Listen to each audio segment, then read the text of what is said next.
Hi hello ನಮಸ್ಕಾರ, welcome to Daneshwari kitchen. ನಾನು ಈಗ ಸಣ್ಣ ರವದ್ದು ಉಪ್ಪಿಟ್ಟು ಮಾಡಿ ತೋರಿಸ್ತಾ ಇದ್ದೀನಿ. ಒಂದು ಬಟ್ಲು ಸಣ್ಣ ರವೆ ತೊಗೊಂಡಿದ್ದೇನೆ, ಸ್ವಲ್ಪ ಜಾಸ್ತಿನೇ ಕೊತ್ತಂಬರಿ ತೊಗೊಂಡಿದ್ದೇನೆ, 2 ಈರುಳ್ಳಿ ಕಟ್ ಮಾಡ್ಕೊಂಡಿದ್ದೇನೆ, ಹಸಿಮೆಣಸಿಗೆ ಕೂಡ ತೊಗೊಂಡಿದ್ದೀನಿ, 1 ಟೊಮೆಟೊ, ಒಂದು ಸ್ವಲ್ಪ ಕರಿಬೇವು ತೊಗೊಂಡಿದ್ದೇನೆ. ಈಗ ನಾನು ಇಲ್ಲಿ ಒಂದು ಪಾತ್ರೆ ತೊಗೊಂಡಿದ್ದೇನೆ. ಗ್ಯಾಸ್ ಕೂಡ ಆನ್ ಮಾಡ್ತಾ ಇದ್ದೇನೆ. ಇದಕ್ಕೆ ಒಂದು ಸ್ವಲ್ಪ ಎಣ್ಣೆ ಕೂಡ ಹಾಕ್ತಾ ಇದ್ದೀನಿ. ಈಗ ಇದಕ್ಕೆ ಒಂದು ಸ್ವಲ್ಪ ಎಣ್ಣೆ ಹಾಕ್ತಾ ಇದ್ದೀನಿ. ಸ್ವಲ್ಪ ಎಣ್ಣೆ ಕಾಯಬೇಕು. ಈಗ ಎಣ್ಣೆ ಕಾಯ್ದಿದೆ. ಸ್ವಲ್ಪ ಉದ್ದಿನಬೇಳೆ ಹಾಕ್ತಾ ಇದ್ದೀನಿ. ಜಾಸ್ತಿ ಉದ್ದಿನಬೇಳೆ ಹಾಕಬೇಕು, ತುಂಬಾ ಉಪ್ಪಿಟ್ಟು ಚೆನ್ನಾಗಿ ಬರ್ತದೆ.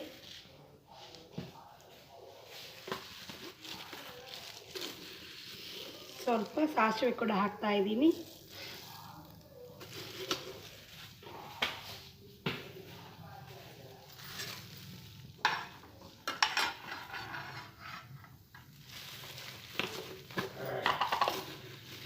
ಒಂದು ಸ್ವಲ್ಪ ಜೀರಿಗೆ,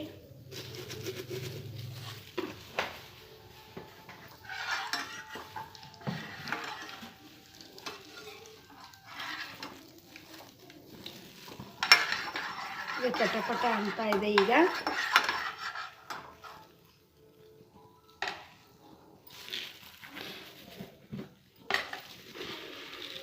ಒಂದು ಸ್ವಲ್ಪ ಕಡಲೆಬೇಳೆ ಕೂಡ ಹಾಕ್ತಾ ಇದ್ದೀನಿ.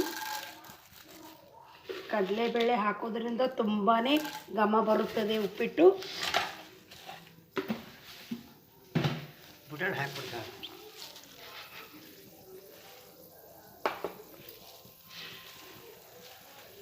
ನೋಡಿ, ಈ ಥರ ಚೆನ್ನಾಗಿ ಘಮ ಬರ್ತದೆ. ಈಗ ನೋಡಿ, ಕಲರ್ ಕೂಡ ಬರ್ತದೆ. ಈಗ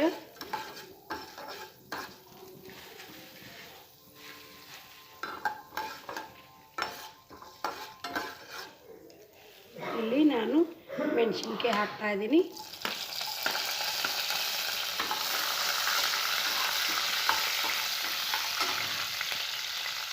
ಕರಿಬೇವು ಕೂಡ ಹಾಕ್ತಾ ಇದ್ದೀನಿ.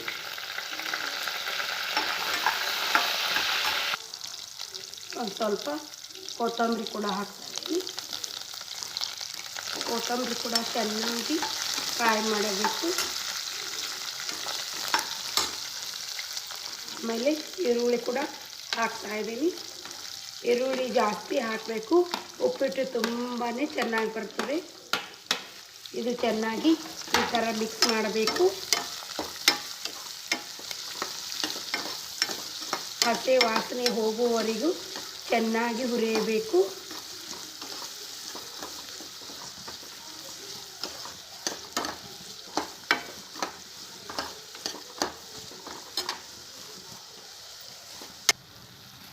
ನೋಡಿ, ಈಗ ಇದು ಚೆನ್ನಾಗಿ ಹುರಿದಿದೆ. ಈಗ ಇದಕ್ಕೆ ನಾನು ಟೊಮೆಟೊ ಕೂಡ ಸೇರಿಸ್ತಾ ಇದ್ದೀನಿ.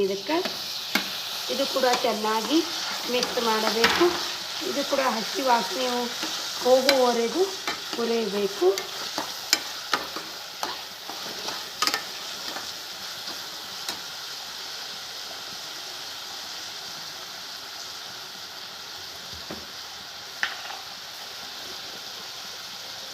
ಸ್ವಲ್ಪ ಉಪ್ಪು ಕೂಡ ಹಾಕ್ತಾ ಇದ್ದೀನಿ. ರುಚಿಗೆ ತಕ್ಕಷ್ಟು ಉಪ್ಪು ಹಾಕಬೇಕು. ಇದು ಕೂಡ ಚೆನ್ನಾಗಿ ಈ ಥರ ಮಿಕ್ಸ್ ಮಾಡಬೇಕು.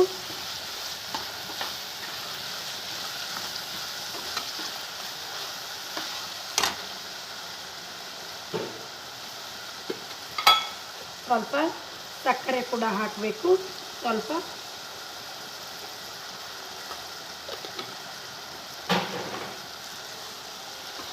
ಇದು ಕೂಡ ಚೆನ್ನಾಗಿ ಈ ಥರ ಮಿಕ್ಸ್ ಮಾಡಬೇಕು.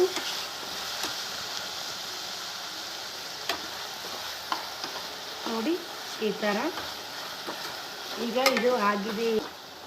ನೋಡಿ, ಈ ಥರ ಚೆನ್ನಾಗಿ ಇದು ಮಿಕ್ಸ್ ಆಗಿದೆ. ಇದಕ್ಕೆ ನಾನು ಈಗ ರವೆ ಕೂಡ ಹಾಕ್ತಾ ಇದ್ದೀನಿ. ಇದನ್ನು ಚೆನ್ನಾಗಿ ರವೆ ಕೂಡ ಇದರಲ್ಲೇ ಚೆನ್ನಾಗಿ ಹುರಿಯಬೇಕು. ಈ ಥರ ಚೆನ್ನಾಗಿ ಮಿಕ್ಸ್ ಮಾಡಬೇಕು. ಇದು ಕೂಡ ಹಸಿ ವಾಸನೆ ಹೋಗುವವರೆಗೆ ಹುರಿಯಬೇಕು. ನೋಡಿ ಈ ಥರ ಹುರಿಬೇಕು. ಇದಕ್ಕೆ ಒಂದು ಸ್ವಲ್ಪ ತುಪ್ಪ ಕೂಡ ಹಾಕ್ತಾಯಿದ್ದೀನಿ. ತುಪ್ಪ ಹಾಕೋದ್ರಿಂದ ತುಂಬಾ ಉಪ್ಪಿಟ್ಟು ತುಂಬಾ ಚೆನ್ನಾಗಿ ಬರ್ತದೆ. ಇದು ಕೂಡ ಚೆನ್ನಾಗಿ ಮಿಕ್ಸ್ ಮಾಡಬೇಕು.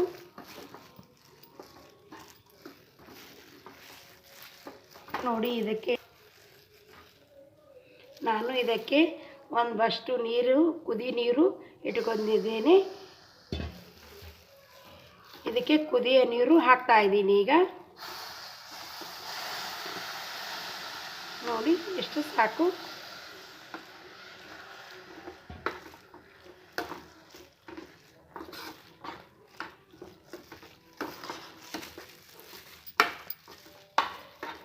ಇನ್ನೊಂದು ಸ್ವಲ್ಪ ನೀರು ಹಾಕ್ತಾಯಿದ್ದೀನಿ. ನೋಡಿ ಇಷ್ಟು ಸಾಕು. ಇದು ತುಂಬಾ ಉಪ್ಪಿಟ್ಟು ಜಲ್ದಿ ರೆಡಿ ಆಗ್ತಾಯಿದೆ.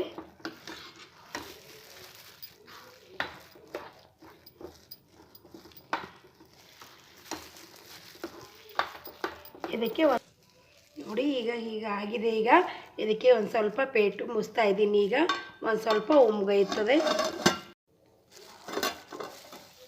ಇದು ಆಗಿದೆ. ಈಗ ಉಪ್ಪಿಟ್ಟು ರೆಡಿಯಾಗಿದೆ. ಒಂದು ಬೌಲ್ನಲ್ಲಿ ತೆಗಿತಾ ಇದ್ದೀನಿ. ಗ್ಯಾಸ್ ಕೂಡ ಆಫ್ ಮಾಡ್ತಾ ಇದ್ದೀನಿ. ಇದು ಉಪ್ಪಿಟ್ಟು ರೆಡಿಯಾಗಿದೆ.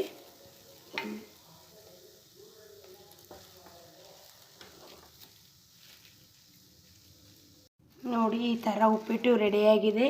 ಲೈಕ್ ಮಾಡಿ, ಶೇರ್ ಮಾಡಿ, ಸಬ್ಸ್ಕ್ರೈಬ್ ಮಾಡಿ, ಬಾಜುದಲ್ಲಿರೋ ಬೆಲ್ಲನ್ನು ಕ್ಲಿಕ್ ಮಾಡಿ. Thank you.